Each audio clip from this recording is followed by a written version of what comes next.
That's better. This is what the Garden of Gethsemane looked like in 1850.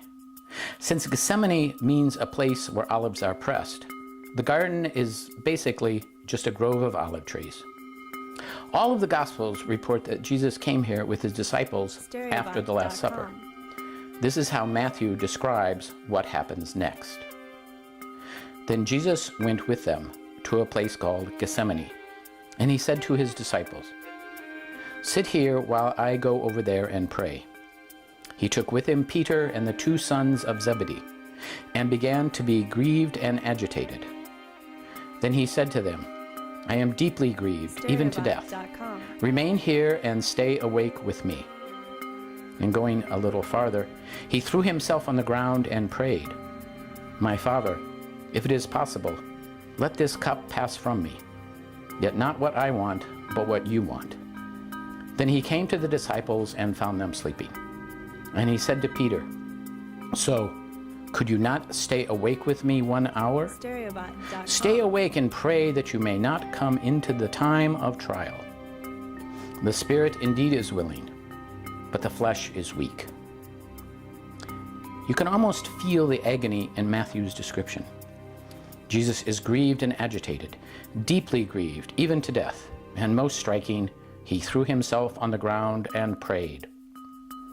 And face down before God, Jesus makes a very personal request.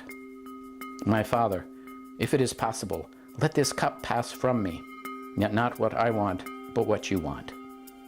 This is the only time in the Gospels that Jesus asks God to act for his sake alone. Something else occurs in this passage that also catches our attention. Those feckless and tired disciples.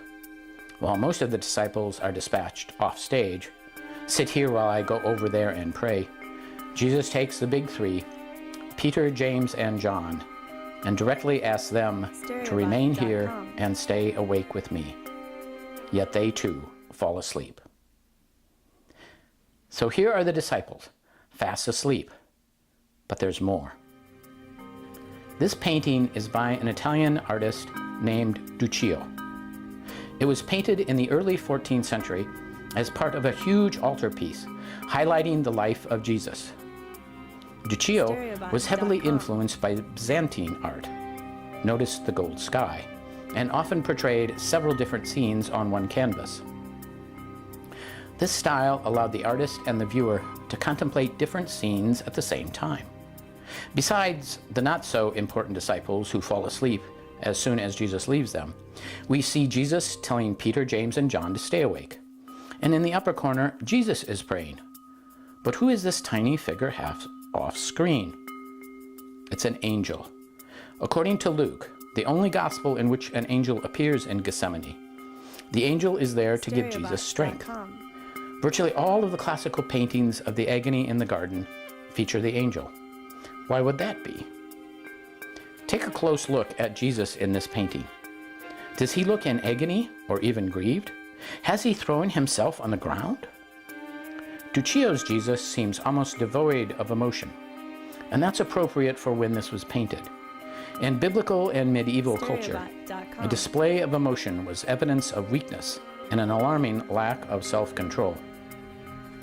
That the Gospels show Jesus as troubled in Gethsemane is part of what makes the story of the cross a scandal. Finally, let's look at where this scene takes place. It's a garden. Certainly not a backyard garden, but pretty much like the Garden of Gethsemane. Mostly trees, a little bit of grass, and plenty of rocks. Now this looks like a place where you'd come to be in agony. Please pause now and consider these questions. How did God answer Jesus' prayer? How does God answer our prayers? How do we want God to answer our prayers?